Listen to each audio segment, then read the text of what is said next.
«Señor, no lo beba», susurró la conserje con la voz quebrada mientras su balde de agua sucia temblaba en su mano. «Por favor, no toque esa copa». La sala de juntas del piso 42 se quedó congelada. El murmullo de los ejecutivos se apagó de golpe, como si alguien hubiera bajado el volumen del mundo. El aire acondicionado zumbaba frío, constante, lanzando una corriente helada que chocaba contra las paredes de cristal. El CEO, Adrián Castell, estaba de pie al lado de la cabecera de la mesa de mármol oscuro, con la copa de cristal a escasos centímetros de sus labios. El vino tinto, de un color casi negro, se movió apenas dentro del cáliz cuando él giró la cabeza, sorprendido por la interrupción. Los zapatos italianos de los directivos rechinaron contra el mármol brillante al girarse a mirar. Un ligero aroma a café recalentado, mezclado con perfume caro y desinfectante de pisos, se impregnaba en el ambiente. Sin embargo, ahora todo olía a tensión. «¿Qué has dicho?», preguntó Adrián, sin levantar del todo la voz, pero con un filo peligroso en cada sílaba. La conserje se quedó inmóvil en el umbral, todavía sosteniendo el trapeador. Llevaba el uniforme gris de la empresa, con el logo bordado ya un poco desteñido. Sus manos, agrietadas por el cloro y los detergentes, apretaban el palo de aluminio con tanta fuerza que se le pusieron blancos los nudillos. Se llamaba Lucía, y sentía como el corazón le martillaba en las sienes. «Que no lo beba, señor», repitió ella, tragando saliva, sintiendo que la garganta se le cerraba. «Esa copa, algo no está bien». Un murmullo indignado recorrió la mesa.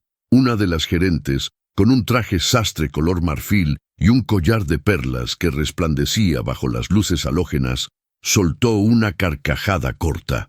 «¿Qué es esto?», bufó. «¿Ahora el personal de limpieza también es sommelier?». Algunos ejecutivos rieron, pero no todos. Había una incomodidad que no se podía ocultar. El asistente personal del CEO, un hombre de unos 30 y tantos, delgado, con lentes de marco negro, miró de reojo la copa, luego a Lucía, frunciendo el ceño. «Antes de continuar, escribe en los comentarios desde qué ciudad nos acompañas. Disfruta la historia». Adrián dejó lentamente la copa sobre la mesa. El cristal hizo un sonido suave al tocar el mármol, un tic que se escuchó como un disparo en el silencio absoluto. «Acérquese», dijo él, clavando sus ojos grises en Lucía. Ella sintió que las piernas le flaqueaban. Cada paso sobre el piso de mármol sonaba como si arrastrara cadenas. El olor a barniz caro de la mesa, mezclado con el químico del limpiavidrios que llevaba en el carrito, le subió a la cabeza. Se detuvo a medio metro de la copa. Podía ver su propio reflejo distorsionado en el cristal del ventanal que daba a la ciudad, con los edificios de vidrio recortados contra un cielo nublado. «Explíquese», exigió Adrián, «y hágalo rápido». Lucía tragó saliva. Sus ojos, de un café oscuro, se movieron de la copa al rostro del CEO. Él era alto, impecable, con el traje azul marino hecho a la medida, la corbata perfectamente anudada, el cabello negro peinado hacia atrás con precisión casi quirúrgica. Su presencia imponía, pero lo que a ella le imponía más era la idea de que él muriera ahí, frente a todos, por algo que ella había visto y que nadie más quería ver. Su mente empezó a viajar hacia atrás, casi en un latigazo, a esa mañana, al momento exacto en que había notado que algo en esa copa no cuadraba. Y justo en ese instante, mientras todas las miradas la atravesaban como cuchillos, recordó por qué estaba ahí, con un trapeador en la mano y no detrás de una computadora, como siempre había soñado. Lucía tenía 26 años y una memoria que era tanto un don como una condena.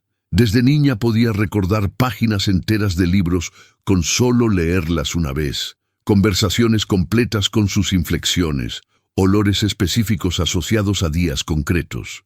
Podía cerrar los ojos y volver a escuchar el timbre roto de la puerta de la casa de su infancia, el chirriar de la cama de hospital donde su madre había pasado meses debatiéndose entre la vida y la muerte. Esa misma mañana, a las 6, el edificio había estado casi vacío.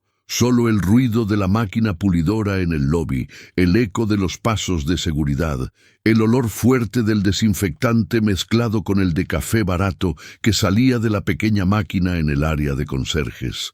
Lucía había subido al piso 42 con su carrito, como todos los días, para limpiar las salas antes de que llegaran los ejecutivos. Cada detalle de esa rutina estaba grabado en su cabeza. El sonido de la puerta de la sala de juntas al abrirse con un leve chirrido, el frescor helado que escapaba del aire acondicionado automático, la penumbra rota por la luz azul del proyector que alguien había dejado encendido, y también el olor, ese olor particular que no encajaba, un leve rastro químico, amargo, metálico, que se superponía al aroma familiar del limpiador de vidrios y del pulidor de muebles. En la cabecera de la mesa, solitaria y fuera de lugar, había una sola copa de cristal, servida con vino, a pesar de que eran las 6:30 de la mañana. Lucía lo recordaba con exactitud. No había nadie más, solo la sombra de un hombre que salía apresurado, cerrando la puerta detrás de él, con un portafolio negro en la mano. Ella había permanecido un segundo inmóvil, con la sensación punzante de que algo en esa escena no tenía sentido. Su memoria visual había capturado la posición exacta de la copa, el ángulo de la mancha de vino en el mantel blanco, el leve sedimento oscuro en el fondo del cristal, casi imperceptible como un polvillo que se arremolinaba cuando el líquido se movía. Lucía volvió al presente, con la boca seca. Esta mañana vi esa copa aquí, pero no debía estar, y olía raro. La gerente de perlas bufó otra vez. ¿Olía raro?, repitió sarcástica. ¿Ese es tu análisis científico? Lucía sintió que la sangre le subía a las mejillas. Llevaba el cabello recogido en una coleta baja, con algunos mechones rebeldes pegados a la frente por el sudor. La camisa del uniforme se le pegaba un poco a la espalda. Apretó los dientes, pero obligó a su voz a salir clara. «Trabajo limpiando baños y oficinas desde los 19, señora», dijo. «Sé distinguir el olor de un detergente, de un desinfectante, de un aromatizante barato y de un químico peligroso, y esta copa huele a algo que no debería estar en una bebida». Un silencio más denso cayó sobre la sala. Adrián bajó la mirada hacia la copa. No la tocó. Notó, como si fuera la primera vez, que en el fondo había, en efecto, un rastro casi invisible de algo granuloso. No se disolvía del todo en el vino. El asistente con lentes se aclaró la garganta. «Señor Castell, si lo desea, puedo llamar inmediatamente a seguridad y a un laboratorio para analizar el contenido», propuso, solo para descartar. Un hombre en la mitad de la mesa, de unos 40 y tantos, con barba perfectamente recortada y un reloj de oro pesado en la muñeca, se inclinó hacia adelante. Era Martín Rivas, director financiero, conocido por su temperamento y su ambición. «Con todo respeto, Adrián», dijo en un tono que simulaba calma, pero vibraba una ligera molestia. «Tenemos inversionistas conectados por videollamada esperando. No podemos retrasar una presentación millonaria por la paranoia de una conserje». Lucía sintió el aguijón de la palabra. Bajó levemente la mirada, pero por dentro ardía. No era la primera vez que alguien la reducía a eso, a una etiqueta, como si no hubiera historia detrás, como si su vida entera se resumiera al trapeador en su mano y al delantal gris. Adrián levantó una ceja sin volverse hacia Martín. «¿Y si no es paranoia?», preguntó en voz baja. El aire acondicionado soltó un soplo más frío, como si respondiera al escalofrío colectivo. Afuera, la ciudad seguía su vida. Bocinas lejanas, el rumor del tráfico, una sirena a lo lejos. Dentro, el tiempo parecía detenido. Lucía sintió el impulso de hablar de más, de explicar, de contar cómo esa mañana había estado a punto de tirar la copa, pero se había detenido porque sabía que no debía mover nada en la sala de juntas sin permiso. Cómo había pensado en mencionarlo a su supervisora, pero luego la había visto discutiendo por teléfono sobre los recortes de personal y no se atrevió a interrumpir. como al ver a Adrián entrar hace unos minutos y tomar la copa con naturalidad, una corriente helada le recorrió la espalda hasta que no pudo contenerse y gritó. Pero también pensó en su madre, en la cama de ese diminuto departamento en las afueras de la ciudad, respirando con dificultad, con el tanque de oxígeno zumbando al lado. Pensó en las facturas médicas, en los avisos de corte de luz por falta de pago, en el frasco casi vacío de pastillas que costaban más que todo su salario. Pensó en que ese trabajo de limpieza tan subestimado era lo único que la mantenía a flote, y que ahora se estaba jugando todo por decir lo que nadie quería escuchar. Adrián inspiró hondo. Su mirada se endureció, pero no hacia Lucía, sino hacia la situación. 10 minutos, sentenció. Llamen a seguridad y a alguien del laboratorio interno. Nadie toca esta copa hasta que sepamos qué tiene. Martín abrió la boca para protestar, pero se contuvo. Las venas del cuello se le marcaron apenas. Como quieras, respondió con una sonrisa tensa, pero si perdemos esta ronda de inversión, quiero que sepas que, si la pierdo porque me niego a beber algo potencialmente contaminado, entonces no quiero hacer negocios con gente que valora más los minutos que la vida, cortó Adrián seco. Lucía lo observó con sorpresa. No lo conocía más allá de los comentarios en los pasillos, de las revistas donde aparecía con trajes caros y mujeres perfectas a su lado, de los titulares que lo llamaban el tiburón joven de las telecomunicaciones. Pero en ese momento, por primera vez, vio algo diferente. Un hombre que frente a la duda elegía la prudencia y no el ego. Mientras el asistente salía apresurado, con pasos rápidos que resonaban en el mármol, Lucía se quedó quieta, sintiendo todas las miradas clavadas en ella. Un sudor frío le corría por la espalda. Oía el zumbido del aire, el leve goteo de su trapeador en el balde de agua turbia, algún murmullo apagado de los ejecutivos que cuchicheaban entre ellos en voz baja. «¿Cómo te llamas?», preguntó Adrián de pronto. Ella tardó un segundo en reaccionar. «Lucía, señor», dijo. «Lucía Méndez». «Lucía», repitió él, como probando el nombre. «¿Qué más notaste además del olor?». Lucía respiró hondo. Sus sentidos volvían a agudizarse. Miró la copa con atención, como si la analizara otra vez. «El sedimento en el fondo no es del vino», dijo, con firmeza creciente. «Y esta mañana vi a alguien salir de esta sala apresurado, cuando no debería haber nadie a esa hora. Llevaba un portafolio negro, con un rasguño en la esquina. Tenía los zapatos mojados, como si hubiera pisado un charco, y su perfume era muy fuerte». Martín se removió ligeramente en su silla. El sonido del cuero caro crujiendo apenas llegó a los oídos de los presentes. Bajó la mirada a sus propios zapatos, lustrados, pero secos.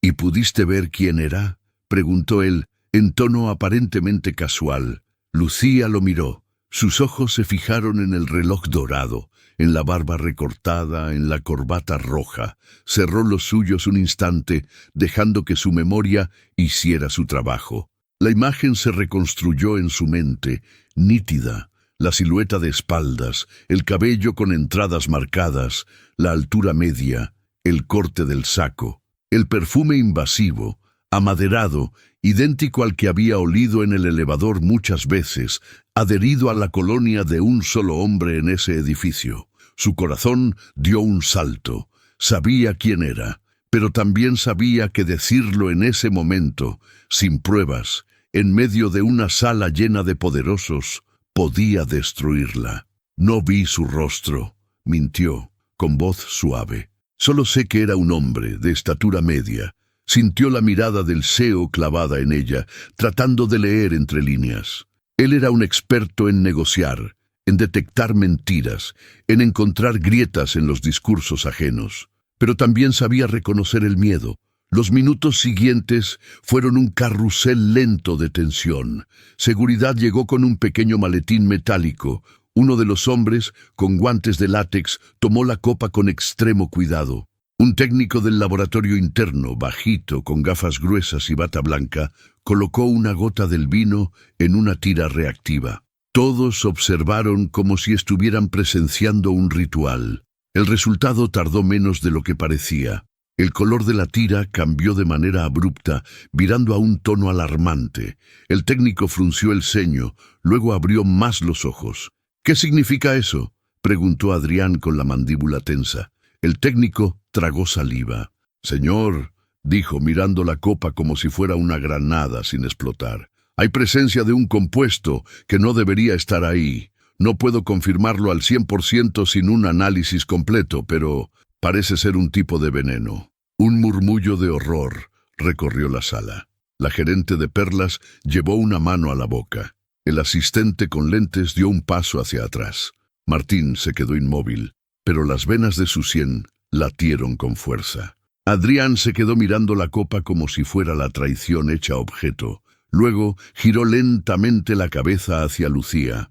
«Si no hubieras hablado», murmuró. Lucía sintió que las piernas casi no la sostenían. Inspiró profundo, y con el olor a perfume caro, vino y químico, se le mezcló de golpe otro aroma, el de la habitación de hospital de su madre, impregnada de alcohol, medicamentos y miedo. Ese recuerdo le clavó algo en el pecho.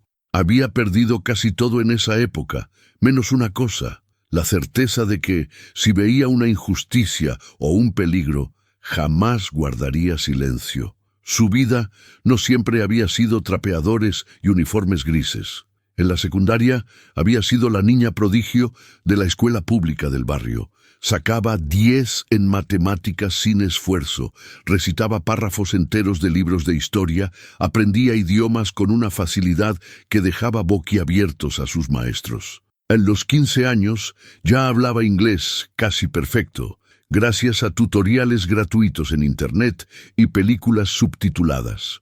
A los 18, entendía bastante portugués y un poco de francés. Sus profesores soñaban con verla en la universidad, quizá en el extranjero, becada, rompiendo el ciclo de pobreza. Pero la enfermedad de su madre llegó como un ladrón nocturno. Primero fue un cansancio extraño, luego la tos, después la fatiga al subir las escaleras. Los hospitales públicos estaban saturados, las citas se conseguían con meses de espera. Cuando al fin les dieron un diagnóstico, el tratamiento ya era costoso y difícil. Lucía había intentado seguir estudiando mientras trabajaba de mesera, de cajera, de repartidora. Dormía 2 o 3 horas por noche, memorizando fórmulas químicas en los pasillos del hospital, practicando inglés con pacientes extranjeros que apenas la entendían. Hasta que un día la directora de la preparatoria la llamó a su oficina, le habló de recortes, de calificaciones que habían empezado a bajar, de ausencias por ir a acompañar a su madre a citas médicas. «Eres brillante, Lucía», le dijo la directora con una mezcla de lástima y admiración. «Pero también eres humana, no puedes con todo». Lucía dejó sus sueños universitarios en un cajón, al lado de sus cuadernos llenos de notas en 2 o 3 idiomas. Aceptó el primer trabajo estable que pudo conseguir, conserje nocturna en un edificio pequeño. Con el tiempo, gracias a su responsabilidad y su capacidad para recordar hasta el último detalle de cada instrucción, fue recomendada para una empresa más grande. Así llegó a Castell Global, el imperio de telecomunicaciones de Adrián Castell. Para muchos de los ejecutivos, ella era invisible, un fantasma contrapeador que pasaba cuando las luces de las oficinas se apagaban. Pero su memoria seguía despierta. Recordaba cada rostro, cada voz, cada conversación escuchada accidentalmente en los pasillos.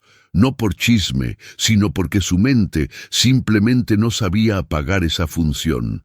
Y por eso, esa mañana, cuando había visto al hombre del portafolio negro salir apresurado de la sala de juntas, algo se le había clavado en la mente.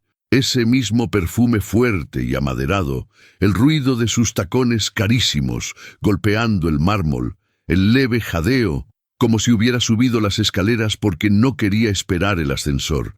En la sala, el ambiente se había vuelto denso. Adrián ordenó que cancelaran temporalmente la presentación. Las caras en las pantallas gigantes, los inversionistas conectados desde Nueva York, Madrid y Sao Paulo, quedaron en pausa mientras se les daba una excusa vaga sobre problemas técnicos internos. Martín fue el primero en hablar, intentando retomar el control. «Bueno, está claro que esto es muy grave», dijo, uniéndose las manos sobre la mesa. «Pero no podemos sacar conclusiones apresuradas. Cualquiera pudo haber dejado esa copa ahí. Incluso la señorita miró el uniforme de Lucía con desdén, apenas oculto. Nadie la supervisa a esas horas». Lucía sintió un nudo en el estómago. Quiso responder, pero se contuvo. «¿Estás sugiriendo que la conserje intentó envenenarme?», dijo Adrián, sin levantar la voz, pero con un tono que heló la sangre de más de uno. «No estoy diciendo eso», mintió Martín, rápido. «Solo digo que, si vamos a investigar, que sea a todos por igual, sin favoritismos». Los ojos de Adrián se endurecieron aún más.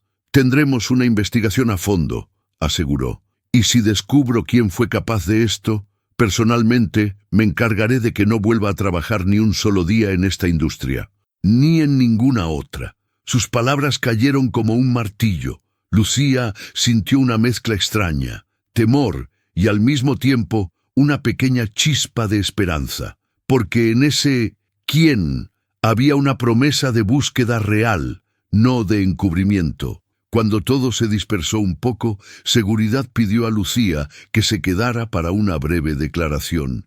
La hicieron sentarse en una silla en el pasillo, junto a una planta decorativa y una máquina de café que escupía líquidos aguados con olor a quemado. El aire era más caliente ahí, y el piso, aunque también de mármol, no brillaba tanto. Algunos empleados de rango medio pasaban con carpetas en la mano y se la quedaban viendo de reojo, susurrando. «¿Qué hiciste?», le preguntó en voz baja su compañera de turno, Rosa, una mujer mayor de manos ásperas y sonrisa fácil, que ahora estaba pálida. «Lucía, aquí no es bueno llamar la atención.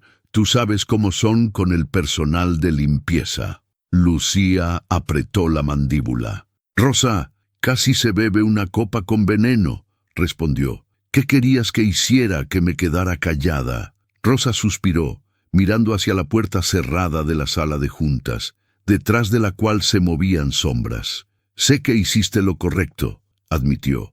Solo tengo miedo por ti. Estos de arriba no se ensucian las manos. Cuando algo huele mal, buscan a alguien pequeño para culpar». Las palabras le quedaron resonando en la mente como un eco funesto. Pero Lucía también recordó la mirada de Adrián cuando ordenó el análisis de la copa, el modo en que había cuestionado a Martín. Algo le decía que no todo sería tan simple. Después de dar su declaración, la dejaron volver a sus labores. Supuestamente, todo se había puesto en manos de los superiores. Para alguien como ella, eso significaba una nube de decisiones que ocurrirían muy por encima de su nivel salarial. Inalcanzables, hechas en oficinas alfombradas que olían a cuero y a whisky caro. Esa tarde, cuando terminó su turno, el cuerpo le pesaba como si hubiera corrido una maratón. El sol ya empezaba a caer cuando salió del enorme edificio de cristal, con el uniforme doblado en una bolsa plástica y sus tenis gastados rozando el pavimento. El tráfico rugía, los vendedores ambulantes gritaban ofertas. El olor a comida de calle se mezclaba con el humo de los buses. Tomó 2 autobuses para llegar a su barrio.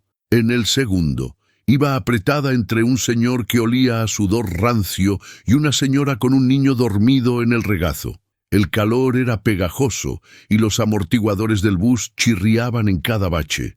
Lucía miraba por la ventanilla sucia, viendo pasar murales pintados a medias, cables enredados, puestos de frutas. Cerró los ojos un segundo y recordó el brillo pulcro del mármol del piso 42. Eran 2 mundos distintos, unidos apenas por su cuerpo cansado.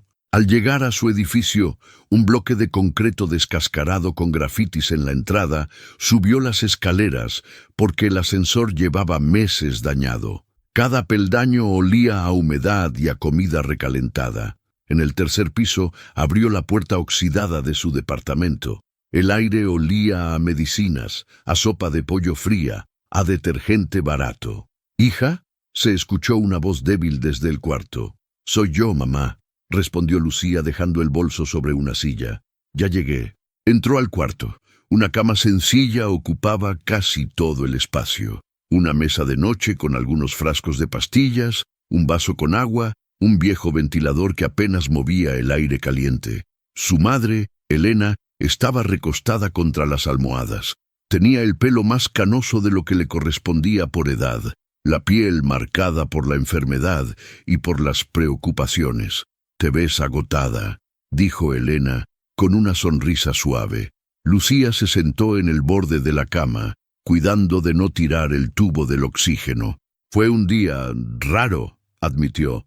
Casi pasa una desgracia en la oficina». Mientras le cambiaba el agua del vaso y le ayudaba a ajustar la almohada, le contó a grandes rasgos lo que había sucedido. Omitió algunos detalles para no alarmarla, pero no pudo minimizar todo. «¿Y fuiste tú la que lo notó?», preguntó su madre, mirándola con orgullo y preocupación a la vez. Sabía que esa cabecita tuya servía para algo más que para recordar fechas de cumpleaños. Lucía sonrió por primera vez en el día de verdad. «No es gran cosa, mamá», dijo. «Solo olí algo raro, vi la copa, hice la conexión, cualquiera lo habría hecho». «No, mi amor», negó Elena con firmeza. «Mucha gente ve y calla. Tú viste y hablaste. Eso te hace diferente». Lucía bajó la mirada. Sabía que tenía razón, pero también sabía que ser diferente en un mundo que valoraba la obediencia servil tenía un precio alto. Después de cenar algo sencillo, un arroz blanco con frijoles y un pedazo pequeño de pollo que habían logrado conseguir en oferta, Lucía se sentó en la mesa de la cocina con sus viejos cuadernos. Los abría algunas noches, como un ritual íntimo, para no dejar morir del todo esa parte de sí misma que amaba aprender. Repasaba conjugaciones en inglés, frases en francés anotadas con letra pequeña, ecuaciones que ya no necesitaba para su trabajo actual, pero que la conectaban con la Lucía que soñaba con otra vida. Esa noche, sin embargo, su mente no podía concentrarse en verbos irregulares ni en fórmulas. Volvía una y otra vez a la sala de juntas, al vino, al sedimento y a la sombra del hombre del portafolio. Sabía, con la certeza de su memoria fotográfica, que había sido Martín. Lo había visto muchas veces entrar y salir de esa misma sala con ese portafolio negro, con ese perfume tan fuerte que llenaba el elevador incluso después de que él se bajara. Recordaba el sonido específico de sus pasos, más arrastrados al final del día, el leve chasquido de la tapa de su pluma de oro, el modo en que resoplaba cuando algo no salía como quería. Pero ¿por qué querría alguien como Martín envenenar a Adrián? No era médico, no era detective, pero su sentido común le decía que había solo dos posibilidades. O un enemigo muy poderoso había logrado colarse en el corazón del Imperio Castel, o el enemigo estaba adentro. La idea le erizó la piel. Cerró el cuaderno de golpe. El ventilador zumbaba en el techo, batiendo el aire caliente. Afuera se oía la música lejana de un vecino, un reggaetón repetitivo que se colaba por las paredes. Lucía se acostó en el pequeño sofá-cama de la sala y trató de dormir. Cada vez que cerraba los ojos, veía la copa una y otra vez, el líquido oscuro, el sedimento, y detrás el rostro de Martín, coloreado por la sospecha. Al día siguiente, al llegar a la empresa, el ambiente era distinto. Menos risas en recepción, más susurros. El lobby olía a café recién hecho, pero también a nervios. Un grupo de guardias de seguridad revisaba las credenciales de todos con más atención. Los torniquetes sonaban más seguido, como si marcaran un ritmo de alerta. Rosa la recibió con un gesto preocupado. «Dicen que van a hacer auditorías internas», susurró, mientras se amarraban los delantales en el vestidor de empleados. «Que van a revisar cámaras, registros, todo, y algunos ya andan diciendo que tú...» «¿Que yo qué?», preguntó Lucía, endureciendo la voz sin querer. que todo esto te conviene, porque así te vuelves importante, terminó Rosa, bajando la mirada. No les hagas caso. La gente habla para no mirar sus propios defectos. Lucía inhaló hondo. El vestidor olía a sudor, a cloro, a jabón en barra barato. Se miró un momento en el espejo rajado de la pared. Sus ojos tenían ojeras, pero también un brillo testarudo. No hice esto para ser importante, dijo, más para sí misma que para Rosa. Lo hice porque era lo correcto. Su rutina cambió ligeramente. En lugar de ir directo a los pisos superiores, la llamaron primero a recursos humanos. El pasillo alfombrado amortiguó sus pasos. Las paredes tenían cuadros abstractos en tonos azul y gris. El olor a café de máquina era más suave ahí, casi cubierto por el perfume floral de la recepcionista. La entrevistaron 2 veces más. Primero, una mujer de mediana edad, con gafas y gesto serio, que tomaba notas en una tablet. Luego, un hombre de traje gris que decía representar a cumplimiento interno. Le hicieron las mismas preguntas, una y otra vez. ¿A qué hora exacta había entrado a la sala de juntas? ¿Cuánto tiempo había permanecido? ¿Qué había visto? ¿Qué había olido? ¿Si había tocado la copa? ¿Si había visto a alguien más en el pasillo? Lucía respondió todo con precisión, sin exagerar ni omitir, excepto por un detalle, el nombre de Martín. Sintió la tentación de decirlo, de tirar las cartas sobre la mesa, pero no tenía pruebas concretas, más allá de su memoria y su olfato. Y sabía que, en un juego de poder, un testimonio de una conserje no valía lo mismo que la palabra de un director financiero. Mientras hablaba, percibía los pequeños gestos de los entrevistadores. Una ceja que se arqueaba, un dedo que tamborileaba sobre la tablet, una mirada fugaz de reojo. Había duda, sí, pero también cierto respeto forzado.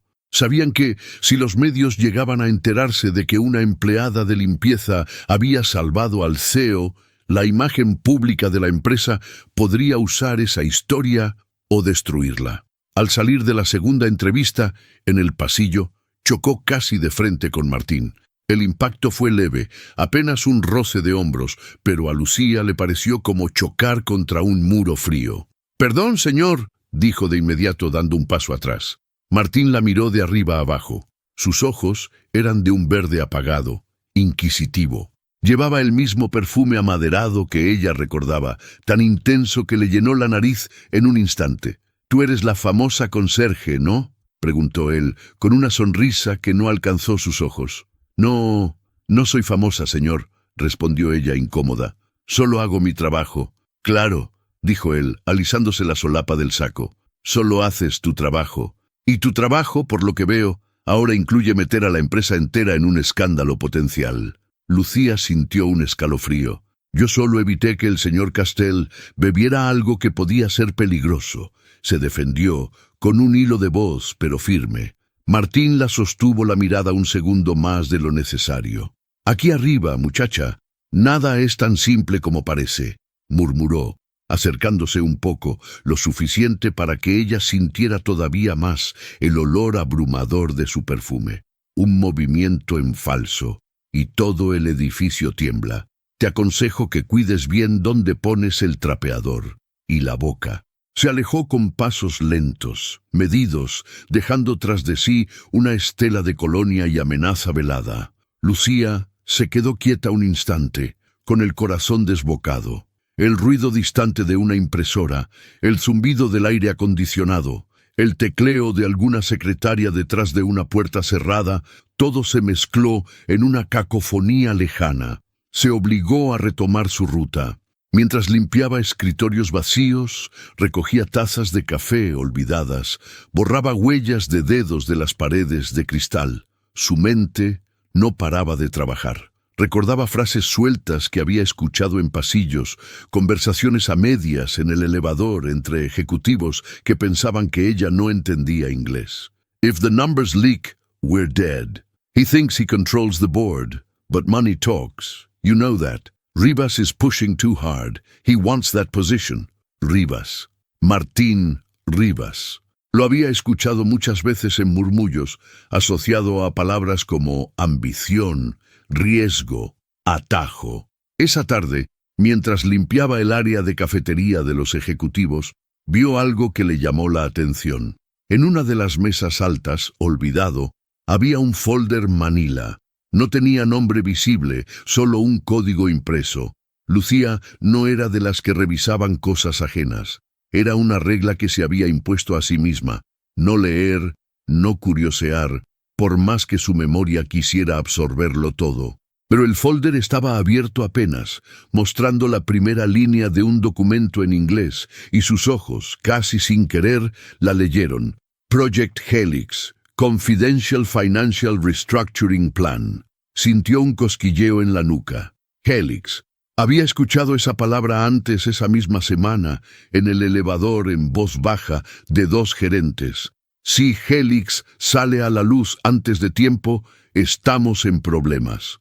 Lucía apretó los labios, cerró el folder con cuidado y lo dejó donde estaba. No era su lugar meterse, pero la sensación de que algo grande se movía bajo la superficie no la abandonó. Los días siguientes, la atmósfera en Castel Global se hizo más pesada.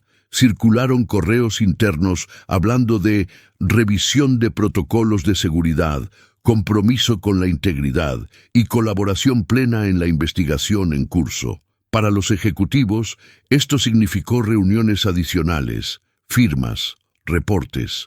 Para Lucía, significó miradas largas, cuchicheos, la sensación de que su nombre circulaba en bocas que nunca antes la habían mencionado.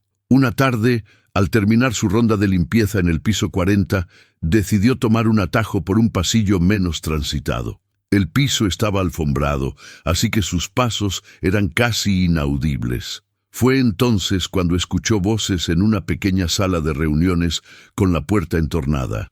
Te digo que es arriesgado, reconoció una voz que identificó como la de la gerente de perlas. El riesgo es necesario si queremos sacar a Castel de la ecuación, respondió una voz masculina, grave, que no logró identificar con claridad. Rivas está dispuesto a llegar hasta el final. Lo del vino fue solo un mensaje. Lucía se quedó helada. El corazón le golpeaba el pecho tan fuerte que temió que se oyera desde dentro de la sala. Se agachó, fingiendo que acomodaba su cubeta de limpieza por si alguien abría la puerta. Un mensaje que casi se convierte en homicidio, refunfuñó la gerente. Y todo se vino abajo por culpa de esa muchachita de limpieza. ¿Cómo vamos a justificar esto si alguien une los puntos? Nadie va a unir nada si los que vieron demasiado desaparecen, dijo la voz masculina, con una calma aterradora. Lucía sintió como un frío líquido parecía derramarse por su columna vertebral. Retrocedió lentamente, con la respiración contenida, hasta llegar a la esquina del pasillo. Luego, caminó lo más normal posible hasta el elevador, aunque cada fibra de su cuerpo quería correr. Mientras el elevador bajaba, el zumbido del mecanismo le hacía eco al zumbido en sus oídos. Las luces blancas eran demasiado brillantes. Sentía las manos temblorosas, tanto que el trapeador casi se le escapó. El edificio, que antes le había parecido solo un lugar de trabajo sofisticado y lejano, de pronto se revelaba como un tablero de ajedrez peligroso. Y ella, una pieza pequeña que, sin querer, había alcanzado una posición clave. Esa noche, al llegar a casa, apenas probó la cena. Su madre la miró preocupada. «Lucía, ¿me vas a decir qué pasa?», exigió Elena. «Te conozco. Cuando eras niña y te robabas un dulce, te brillaban los ojos igual que hoy. Pero ahora no parece brillo de travesura. Es miedo». Lucía dudó. No quería preocuparla, pero tampoco podía cargar sola con todo. Le contó lo justo, que no todos estaban contentos con que ella hubiera salvado al CEO, que había escuchado cosas inquietantes, que sentía que alguien podría intentar culparla para tapar algo más grande. «Hija», susurró Elena, tomando su mano, «yo no tengo nada material que darte, pero sí un consejo. Nunca dejes que el miedo te haga retroceder de la verdad». El miedo es un ladrón que viene a quitarte la voz. No se lo permitas. Lucía apretó los labios. Había heredado de su madre no solo los rasgos del rostro, sino también una terquedad silenciosa. Esa misma terquedad que la había hecho quedarse en el hospital noches enteras, que la había mantenido despierta para estudiar cuando el mundo dormía. Los días se convirtieron en una cuerda floja. A veces, entre un baño y otro, entre un escritorio y otro, Lucía sentía que la observaban desde alguna cámara, desde alguna ventana. Otras recibía gestos discretos de apoyo de parte de algunos empleados de bajo rango. Una sonrisa, un gracias susurrado, un qué valiente lo que hiciste. Pero también llegaron los primeros golpes. Un correo desde Recursos Humanos le informó que, debido a la reorganización interna tras los recientes eventos, su horario sería modificado, pasando de turno mixto a nocturno permanente. Eso significaba menos contacto con otros empleados, menos posibilidad de ser vista. Y por supuesto, más agotamiento. «Te están aislando», dijo Rosa frunciendo el ceño cuando le mostró el correo en la pantalla vieja del vestidor. «Así empiezan, te ponen en un rincón y luego, ¡pum!, cualquier acusación cae más fácil sobre ti porque nadie te ve». Lucía apretó los puños. «No me importa el turno», mintió. «Solo quiero seguir trabajando. Necesito el dinero». Pero claro que le importaba. El turno nocturno implicaba ir sola a casa en la madrugada, esperar autobuses casi vacíos, caminar por calles mal iluminadas. Implicaba dejar a su madre más horas sola. Implicaba dormir poco y mal, con el sonido de la ciudad de día invadiendo su descanso. Sin embargo, no tenía opción. Rechazar el cambio habría sido motivo suficiente para que la despidieran por falta de adaptabilidad. La primera noche de su nuevo turno, el edificio parecía otro. Los brillos del mármol bajo la luz amarillenta eran más opacos. Las sombras se alargaban en las esquinas. El zumbido del aire acondicionado sonaba más fuerte en la ausencia de voces.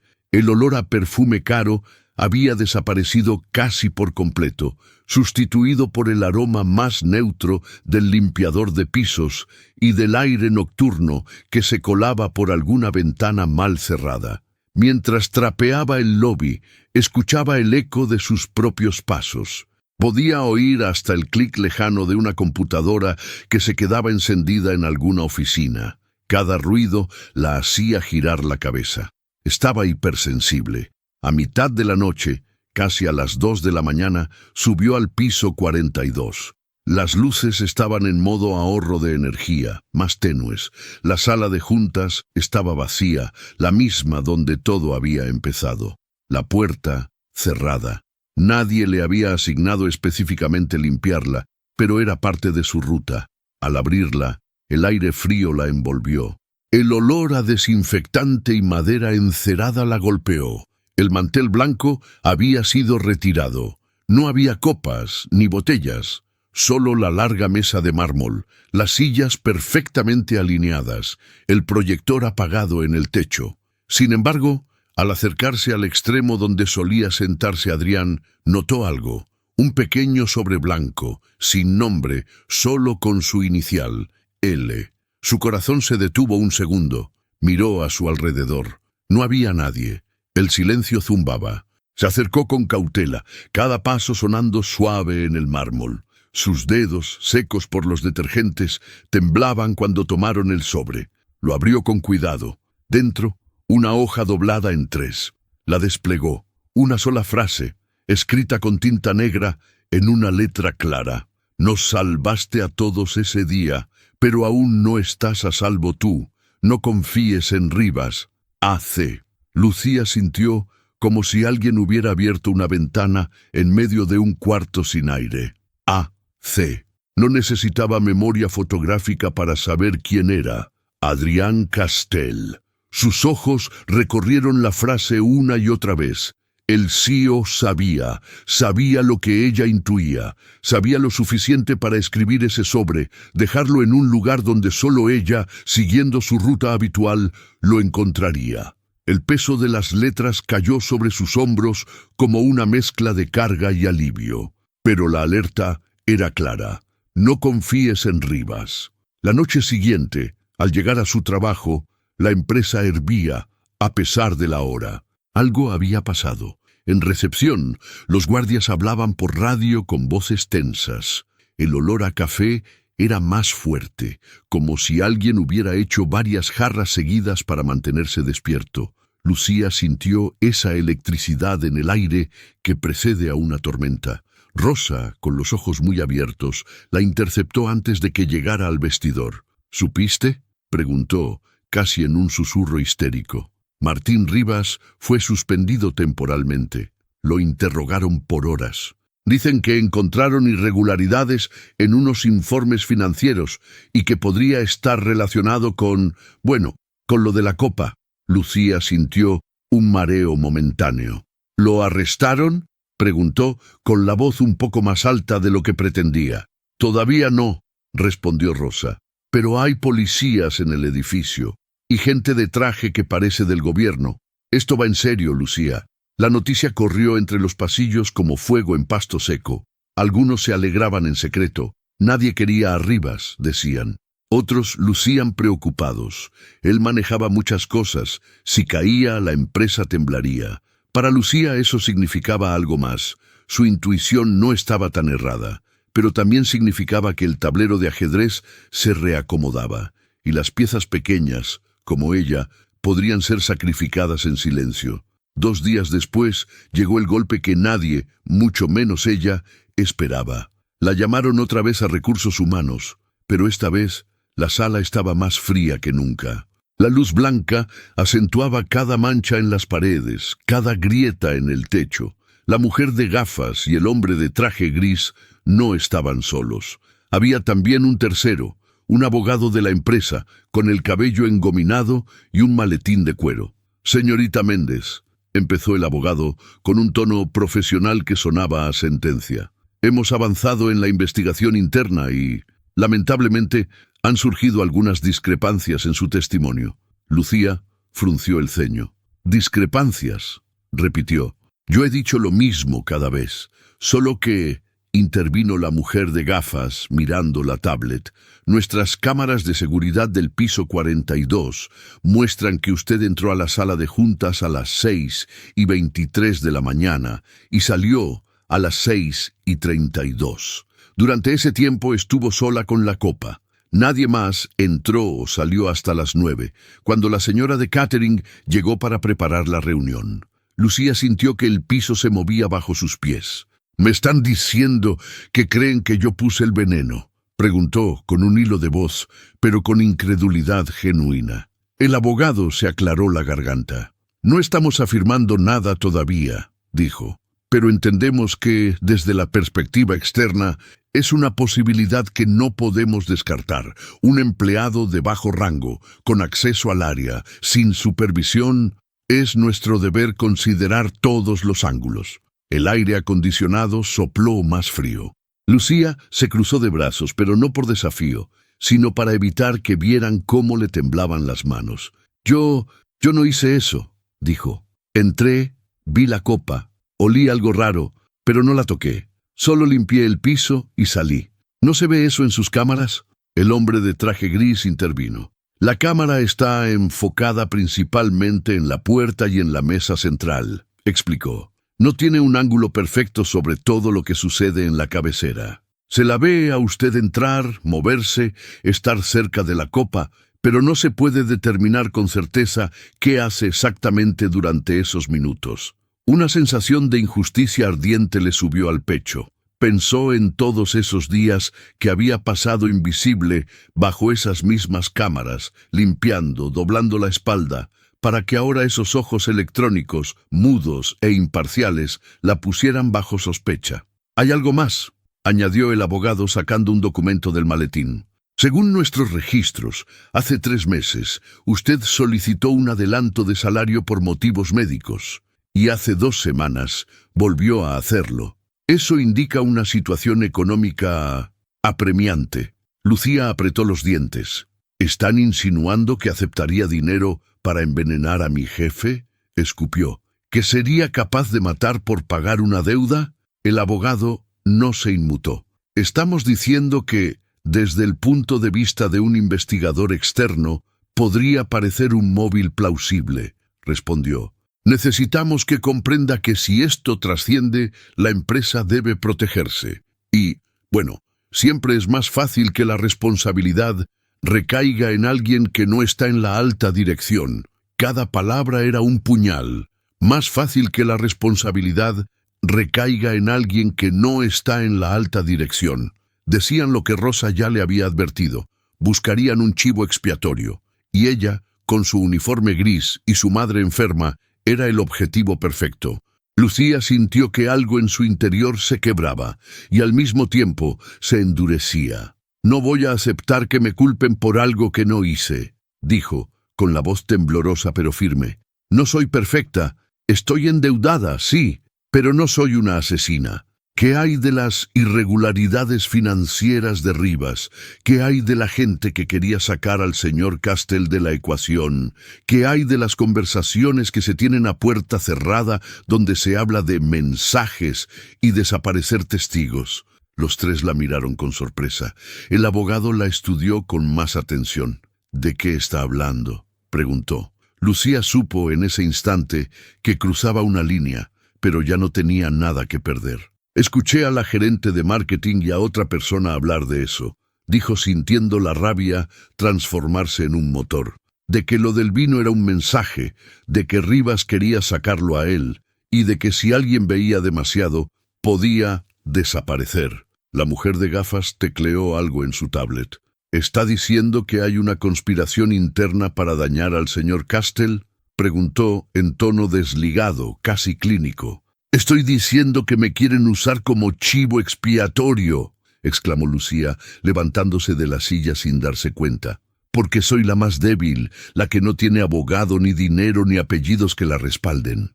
El abogado levantó una mano, como pidiendo calma. «Señorita Méndez, si sigue exaltándose, esto no la ayudará», dijo. «Lo mejor para usted sería colaborar y aceptar que, desde un punto de vista externo, pudo haber habido...» «No», lo interrumpió ella, con un tono que no recordaba haber usado nunca. «Lo mejor para mí sería que el señor Castell escuche esto. Él fue el que ordenó que investigaran de verdad.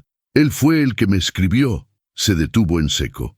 Había revelado más de lo que pretendía. Los ojos del hombre de traje gris se entrecerraron. «¿Qué le escribió?», repitió. «¿A qué se refiere?». Lucía dudó un segundo. Podría mentir, decir que se equivocó, pero ya había cruzado demasiadas líneas. «Encontré un sobre en la sala de juntas, con mi inicial», dijo, «firmado por AC. Me agradecía por haber evitado que bebiera y me decía que no confiara en Rivas». La mujer de gafas intercambió una mirada fugaz con el abogado. Este último carraspeó. «Eso es muy grave», dijo. «Si el señor Castell está interviniendo de forma directa en una investigación interna, necesitamos hablar con él de inmediato. Mientras tanto, le pido que no comente esto con nadie más». La entrevista terminó abruptamente. La dejaron ir, pero Lucía sabía que no la soltaban. Solo le daban cuerda. Salió de la sala con la sensación de que las paredes se cerraban alrededor de ella. En los pasillos, los murmullos parecían crecer. Ahora no solo era la conserje que salvó al jefe, también podía convertirse de la noche a la mañana en la conserje que casi lo mata. Una tarde, mientras limpiaba el baño de mujeres del piso ejecutivo, escuchó una conversación que la dejó helada. Dos gerentes hablaban creyendo estar solas. «Si la policía se entera de la situación financiera antes de que Helix esté listo, estamos muertos», decía una. «Por eso quieren cerrar lo del veneno rápido», respondió la otra. Le echan la culpa a la conserje, se arma una historia de loca resentida y listo. El público ama ese tipo de narrativas. Lucía se apoyó en el lavabo para no caer. El baño olía a jabón líquido con fragancia floral y a ambientador en aerosol. El mármol de las encimeras estaba frío bajo sus manos. El reflejo en el espejo mostraba un rostro pálido, con los ojos muy abiertos. Hagamos un juego para quienes prestan atención. Escribe la palabra injusticia en los comentarios. Solo los que llegaron hasta aquí entenderán. Sigamos. Esa noche, al llegar a casa, la noticia la golpeó como un ladrillo. En redes sociales empezaba a circular un rumor. En un foro local, alguien había filtrado de forma anónima que una empleada de limpieza de Castel Global estaba siendo investigada por intento de envenenamiento al CEO. No daban su nombre, pero mencionaban su edad y su situación económica. Tenía una madre enferma y muchas deudas, decía el texto, como si eso fuera suficiente para pintar un retrato de culpabilidad. Lucía se quedó mirando la pantalla vieja de su celular, con la garganta cerrada. Los comentarios debajo del post eran un desfile de prejuicios y crueldad. Siempre es la gente resentida de abajo la que hace esas cosas. Seguro le pagaron para hacerlo. Pobre CEO, rodeado de ratas. Su madre, desde la cama, la observaba.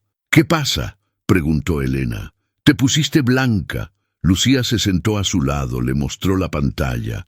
Elena leyó lentamente, entrecerrando los ojos. «Mentirosos», dijo con una dureza poco común en ella. «Mentirosos y cobardes. Se esconden detrás del anonimato para ensuciar tu nombre». Lucía sintió que los ojos se le llenaban de lágrimas. No solía llorar. Había aprendido con los años a tragar su dolor, pero ahora la mezcla de miedo, impotencia y rabia era demasiado. «Mamá, si esto sigue así», susurró, «pueden arrestarme, pueden arruinar mi vida». Elena tomó su mano con fuerza. «Tu vida no es lo que ellos dicen», afirmó. «Tu vida es lo que has hecho, lo que has luchado, lo que has estudiado, lo que has cuidado de mí. Eso no lo pueden borrar ni con todos los comentarios del mundo. Y no estás sola. ¿Me oyes?». Lucía asintió, aunque no estaba segura de creerlo. Se sentía muy sola, más sola que nunca. Esa misma noche, el destino dio un pequeño giro. Su celular vibró con un número desconocido. Dudó en contestar, pero al final deslizó el dedo. «Hola», dijo con cautela. «¿Lucía Méndez?», preguntó una voz masculina, grave, del otro lado. «Sí». «¿Quién habla?». «Soy Adrián Castell». El corazón se le detuvo un latido. «Señor», balbuceó, «no sabía que... ¿Cómo consiguió mi número?». «Dirijo una empresa de telecomunicaciones, Lucía», respondió él, con un dejo de ironía suave. «Conseguir un teléfono no es precisamente un reto imposible. Necesito hablar con usted, pero no en la empresa. ¿Puede venir mañana a las 7 a esta dirección?». Le dictó una dirección en un barrio de clase media alta, no muy lejos del centro. No era la zona lujosa donde la prensa solía fotografiarlo, sino un lugar más discreto. Lucía la memorizó al instante, aunque igual la anotó en un papel. «¿Y de qué quiere hablar conmigo, señor?», preguntó, insegura. «De la verdad», respondió él con un tono serio, «y de cómo están tratando de culparla a usted para encubrir a otros. No diga a nadie que nos reuniremos. Es por su seguridad». La llamada terminó. Lucía se quedó con el teléfono en la mano, escuchando el eco de sus propias respiraciones. Su madre la miraba, expectante. «Era él, ¿verdad?», preguntó. «El señor Castell». Lucía asintió todavía aturdida. «Quiere verme mañana, fuera de la empresa. Dice que sabe que me quieren culpar». Elena cerró los ojos un segundo como si rezara en silencio. «Ve», dijo, «pero ten cuidado. No confíes ciegamente en nadie, ni siquiera en los que parecen estar de tu lado. Llévate esto». Abrió el cajón de la mesa de noche y sacó un pequeño crucifijo de metal y una libreta vieja. «No soy muy religiosa, pero este crucifijo era de tu abuela», explicó.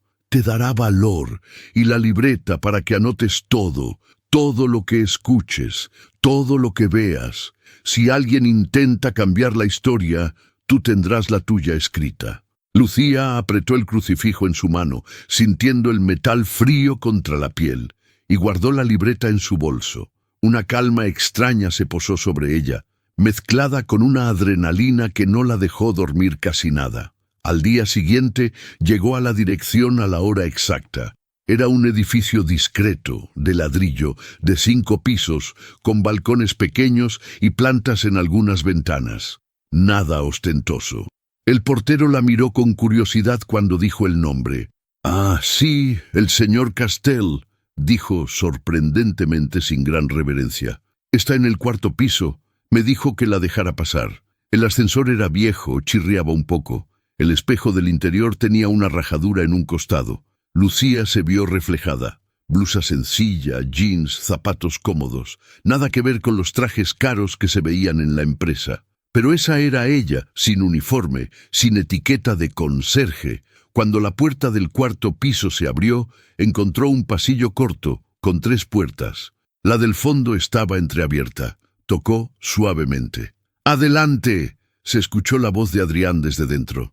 El departamento era luminoso, con muebles modernos, pero sin ostentación. Olía a café recién hecho y a madera. Un ventanal dejaba ver parte de la ciudad, con sus edificios y sus cables. No era el penthouse de revista que ella imaginaba que tendría un CEO. Tal vez este era uno de sus refugios discretos, pensó. Adrián estaba de pie junto a una mesa baja, con una taza de café en la mano. Llevaba jeans oscuros y una camisa negra sin corbata. Se veía diferente, menos inaccesible, pero aún con esa aura de control. «Gracias por venir», dijo señalándole un sillón. «Siéntese, por favor». Lucía se sentó, con el bolso en el regazo. El corazón le golpeaba fuerte, pero trató de mantener la calma. «Señor», empezó, «no entiendo bien por qué... Porque están tratando de hacer con usted lo que han hecho con mucha gente antes», la interrumpió él. «Culpar a la parte más débil del sistema para proteger a los que realmente causan el problema». Se sentó frente a ella, apoyando los codos en las rodillas. «He visto el borrador del informe interno», continuó, «y aunque dicen que aún no sacan conclusiones, está bastante claro que la narrativa que quieren impulsar es la de empleada desesperada por deudas que acepta dinero de alguien externo para poner veneno en la copa. Una historia perfecta. Un villano anónimo, una culpable identificable, un CEO víctima, caso cerrado». Lucía sintió un nudo en la garganta. Yo nunca», balbuceó. «Lo sé», dijo él, mirándola fijo. «Si usted hubiera querido hacerme daño, no habría gritado «no lo beba» frente a toda la sala. Ese es el primer agujero en su versión, pero a quienes escriben narrativas internas no les gusta pensar demasiado en los agujeros, solo en lo conveniente». Lucía respiró un poco más hondo. No estaba acostumbrada a que alguien como él la defendiera con tanta claridad. «Entonces, ¿por qué no detiene esto?», preguntó. «Usted es el jefe. Si dice que yo soy inocente». Adrián suspiró. «Ojalá fuera tan simple», dijo. «Sí, soy el CEO, pero no soy el rey absoluto. Hay un consejo de administración, hay accionistas, hay organismos reguladores observando. Si parezco proteger demasiado a una empleada que, oficialmente, es la principal sospechosa, muchos se preguntarán por qué. Y en este momento, con un proyecto tan delicado como Helix en marcha, cualquier duda puede costarnos millones». Lucía abrió mucho los ojos. «Helix», repitió. «Lo he visto escrito. Lo he escuchado. ¿Qué es exactamente?». Adrián la observó un momento, evaluando hasta dónde debería contarle. «Helix es una reestructuración profunda de la empresa», explicó. «Un plan para sanear las finanzas, recortar gastos superfluos, cerrar fugas. Incluye revisar contratos con proveedores, renegociar deudas, incluso reubicar o prescindir de ciertos directivos que han abusado de sus posiciones». Lucía entendió algo. «Como Rivas», dijo en voz baja. Una sombra cruzó el rostro de Adrián. «Como Rivas», confirmó. «Él y otros han estado maquillando números, inflando gastos, desviando recursos. Cuando empecé a sospecharlo, inicié Helix en secreto con un equipo muy reducido. Si Helix se implementa, algunos perderán mucho: poder, dinero, contactos. Y por eso no me sorprende que alguien haya querido sacarme del tablero». Las piezas en la mente de Lucía empezaban a encajar. El vino, la conspiración, Helix, Rivas, los susurros en los baños. Era como si hubiera vivido por años encima de un cuarto secreto y de pronto le hubieran permitido abrir una trampilla para ver el interior. «Usted me dejó una nota», dijo, «en la sala de juntas, diciéndome que no confiara en Rivas». Adrián asintió.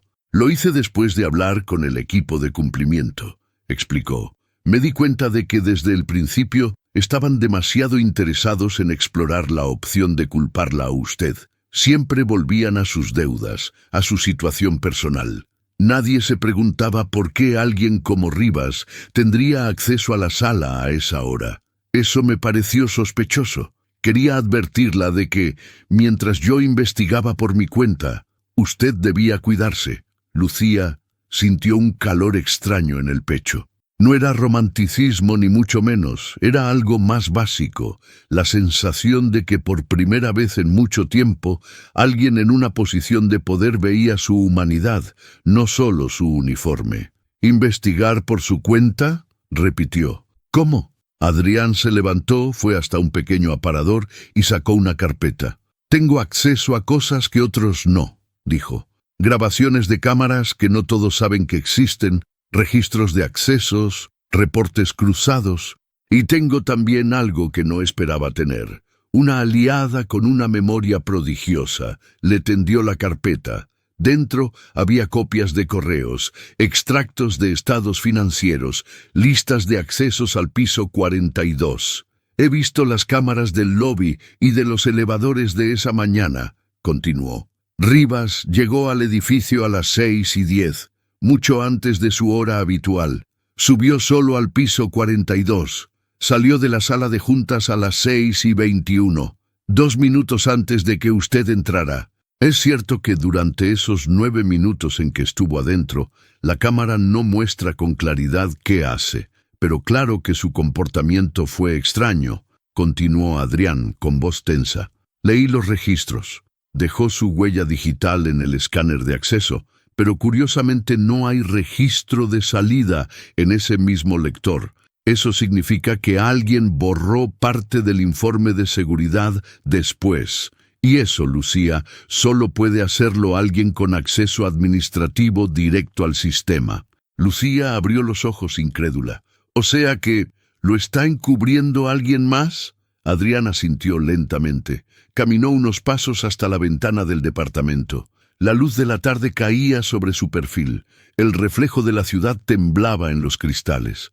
«Exacto, hay más de una persona en esto. Rivas no actuó solo. Pero el Consejo lo protege porque maneja las finanzas.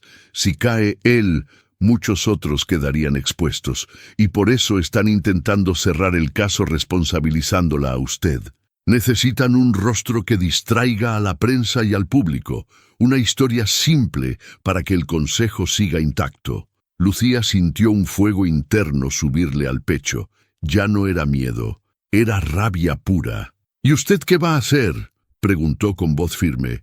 «¿Se quedará viendo cómo todo esto me destruye?». Adrián se giró hacia ella y la miró con una mezcla de respeto y desafío. «No», respondió, «pero tampoco puedo moverme sin pruebas sólidas. Si acuso directamente al Consejo o a Rivas sin algo irrefutable, podrían destituirme, y entonces usted quedaría completamente sola». Lucía se llevó una mano al rostro. Las palmas le olían a jabón y desinfectante, un aroma que le recordaba que seguía siendo la misma mujer que trapeaba pisos, aunque ahora se encontrara en la sala de un multimillonario conspirando por su vida. «Entonces tenemos que conseguir esas pruebas», dijo, bajando la mano. «Usted tiene poder, yo tengo memoria. Juntos podemos hacerlo». Una leve sonrisa se formó en los labios de Adrián. «Pensé que diría eso», respondió. «Mire esto». Abrió la carpeta que tenía sobre la mesa. Dentro había una copia del informe de repartición de gastos del proyecto Helix. Varias secciones estaban tachadas con marcador negro, pero algunas anotaciones a mano sobresalían. «Estas cifras», explicó él, señalando con el dedo, «no corresponden a los ingresos reales. Alguien insertó un proveedor fantasma para desviar fondos. El nombre del proveedor es Heliot Systems, que irónicamente suena casi igual a Helix, un nombre trampa para que nadie note la diferencia. Lucía se inclinó, observando los números. Su mente empezó a procesar las cifras como si fueran piezas de un rompecabezas. Este código de contrato, dijo, apuntando con el dedo. Recuerdo haberlo visto en una etiqueta de caja la semana pasada, cuando llevaba el carrito de limpieza por el depósito del piso subterráneo. Eran cajas con equipos electrónicos, selladas, con ese mismo número. Adrián se incorporó de golpe. ¿Está segura? Tengo memoria fotográfica, señor, respondió. Puedo escribirle los 8 dígitos de ese código. Los escribió en el papel sin titubear. Adrián los comparó con el documento. Eran idénticos. Si esas cajas están donde dice, podrían contener los equipos comprados con el dinero desviado, murmuró. Esas facturas estaban a nombre de Heliot Systems, pero oficialmente no hay registro de ningún envío. Si las encontramos, tendremos la conexión que necesitamos. Lucía lo miró sin vacilar. Yo puedo entrar ahí sin levantar sospechas. Nadie se fija en una conserje. Adrián la observó por un momento largo. Es demasiado peligroso. Si Rivas descubre que está investigando, no dudaría en hacerla desaparecer. Lucía respiró hondo. Ya intentaron desaparecerme una vez, señor. No pienso volver a esconderme. El silencio que siguió estuvo cargado de complicidad. Adrián finalmente asintió. Muy bien. Esta noche, cuando el edificio esté vacío, usted bajará al depósito. Busque las cajas con este código y tome fotos de lo que encuentre. Yo la esperaré en este mismo lugar y si todo sale bien, llevaremos las pruebas directamente a la fiscalía antes de que el consejo pueda manipularlas. Lucía tomó el papel con el código, lo dobló y lo escondió dentro del bolsillo interior de su chaqueta. Lo haré, dijo. Salió del departamento con el corazón acelerado. La noche se cernía sobre la ciudad, con sus luces blancas y anaranjadas reflejadas en los edificios.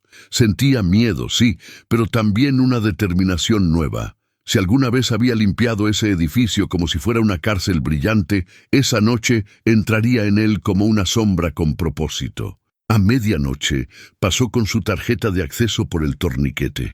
El guardia de vigilancia la reconoció y apenas levantó la vista del teléfono. ¿Turno extra, Méndez?, preguntó. Sí, dijeron que había que revisar los pisos antes de la auditoría, mintió con naturalidad. El guardia encogió los hombros. Suerte con eso, está helado ahí abajo. Lucía empujó el carrito de limpieza hasta el ascensor de servicio. Dentro, el aire olía a humedad metálica y aceite de máquina. Cuando las puertas se cerraron, su respiración se aceleró. Presionó el botón del subnivel, tratando de ignorar el temblor en sus manos. Las puertas se abrieron con un chirrido. El depósito estaba casi a oscuras, iluminado solo por una línea de luces de emergencia que bañaban el piso en tonos azulados. El olor era mezcla de polvo, cartón y metal viejo. Sacó del bolsillo su celular con linterna y empezó a recorrer los pasillos interminables de estanterías. Las cajas estaban etiquetadas con códigos, tal como recordaba, impresoras, routers, cables, equipos de oficina. Se detuvo en la tercera fila, segunda columna. Ahí, casi ocultas detrás de una pila de contenedores, las vio. 8 cajas con el sello de Heliot Systems. Aquí están, susurró para sí con un escalofrío. Al acercarse, notó que las cintas adhesivas habían sido selladas recientemente. El polvo en los bordes era menor que en el resto, como si alguien las hubiese movido hacía poco. Encendió la cámara del celular y tomó varias fotos de las etiquetas. Luego, armándose de valor, sacó una pequeña navaja de su llavero y cortó una esquina del sello. Dentro no había equipos tecnológicos. Había fajos de documentos, carpetas, sobres sellados, disquetes antiguos y un disco duro externo. El sudor le corrió por la espalda. Tomó más fotos acercando la linterna. Algunas carpetas llevaban nombres que no entendía, pero uno sí, Martín Rivas, con letras grandes y negras. Lo sabía, murmuró. De pronto, un sonido metálico resonó detrás de ella, un golpe seco, como de una puerta al cerrarse. Lucía apagó la linterna de inmediato y contuvo la respiración. Escuchó pasos, pesados, pausados, acercándose desde el pasillo del fondo. «¿Quién anda ahí?», gruñó una voz masculina grave, el guardia de turno. Lucía pensó rápido. Si la encontraba allí con una caja abierta, el plan se arruinaría. Buscó con la mirada y vio un armario de suministros medio abierto. Se deslizó adentro justo cuando la luz de la linterna del guardia rebotó en las paredes. «Maldito depósito», lo oyó murmurar.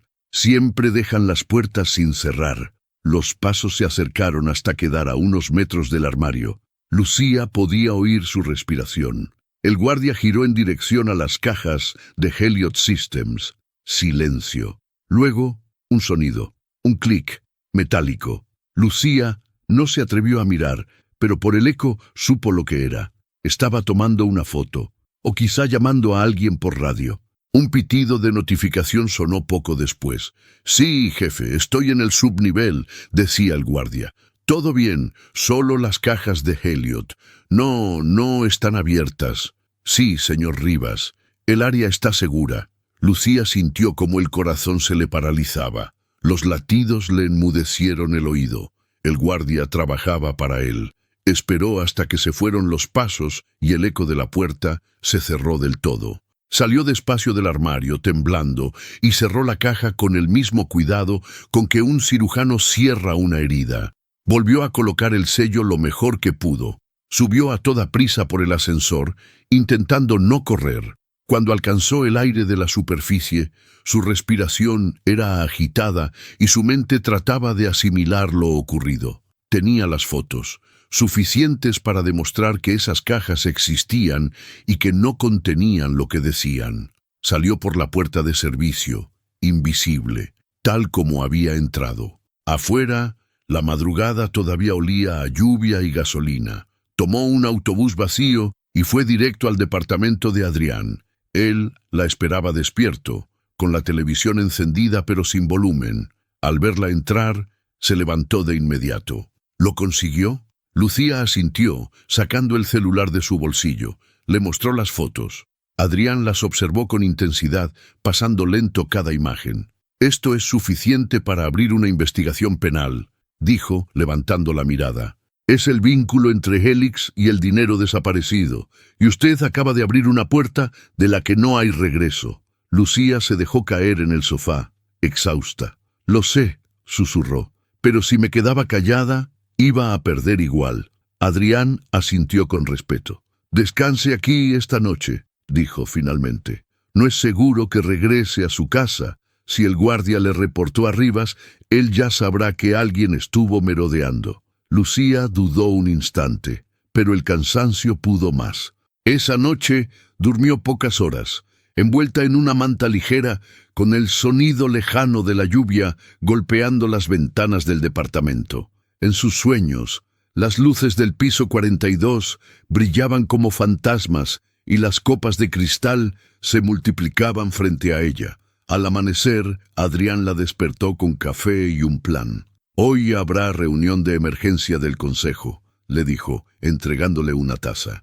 «Quiero presentarme ahí con las pruebas. Pero necesito que esté conmigo, para que me ayude a explicar lo que vio, con precisión». Lucía lo miró entre sorprendida y aterrada. «¿Que me presente con usted?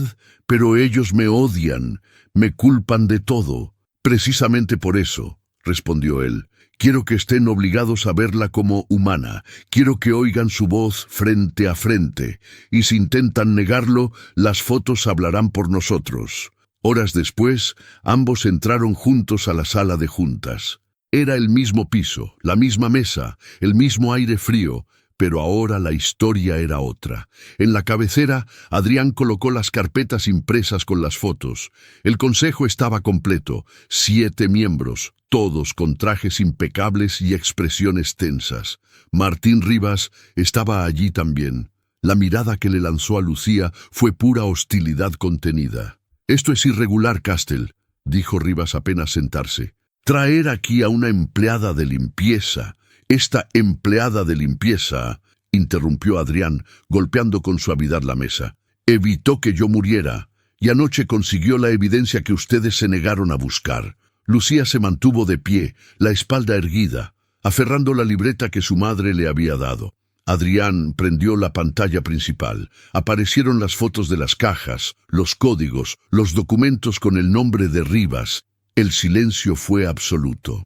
Uno de los consejeros, un hombre canoso con acento extranjero, carraspeó. «¿Qué es esto?» «Esto», respondió Adrián, «es lo que ustedes intentaron esconder bajo facturas falsas de Heliot Systems, fondos desviados, documentos alterados, contratos fantasmas. Y este hombre», señaló a Rivas, «es quien autorizó las transferencias». Rivas se levantó bruscamente. «¡Mentira!», gritó.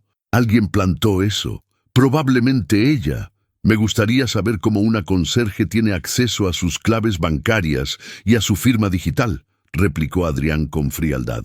Los murmullos estallaron. Lucía observó a Rivas. Sus labios temblaban. Sabía que estaba acorralado. Uno de los consejeros levantó su teléfono. «Voy a pedir que venga la policía corporativa», anunció. Rivas intentó salir, pero 2 guardias ya esperaban en la puerta. La tensión explotó como un disparo invisible. Lucía sintió un temblor en el pecho, una mezcla de alivio y vértigo. Todo terminaba ahí. Adrián se volvió hacia ella. «A veces, Lucía», dijo en voz baja, «los imperios se limpian igual que los pisos, con paciencia, agua y valor». Y por primera vez en mucho tiempo, ella sonrió con el alma. El mármol del piso 42 reflejaba su silueta no como la de una sombra, sino como la de alguien que al fin había sido vista. Rivas fue arrestado ese mismo día. Las noticias estallaron. Conserje heroína ayuda a descubrir red de corrupción en Castel Global. Los titulares la transformaron en símbolo, pero Lucía solo pensaba en su madre y en volver a casa. Semanas después, Adrián la llamó de nuevo a su oficina, ya renovada. «Lucía», le dijo, «gracias a usted, el Consejo votó para que asuma la dirección del nuevo Departamento de Ética y Auditoría Interna. No habrá más secretarios ciegos ni puertas cerradas, y quiero que usted trabaje allí. No limpiando, sino liderando». Lucía lo miró sin poder hablar por un momento. «¿Está seguro?», preguntó al fin. «Completamente. Nadie mejor que alguien que ha olido la corrupción de cerca para reconocerla desde lejos». Ella rió levemente y aceptó el contrato. Desde entonces, cada vez que pasaba por la sala de juntas, recordaba aquel día en que una sola frase cambió su destino. «No lo beba». Y mientras el viento de la ciudad se filtraba entre los ventanales, supo que, aunque el mundo siguiera dividido entre trajes caros y trapero mojado, había aprendido a caminar entre ambos sin agachar la cabeza nunca más.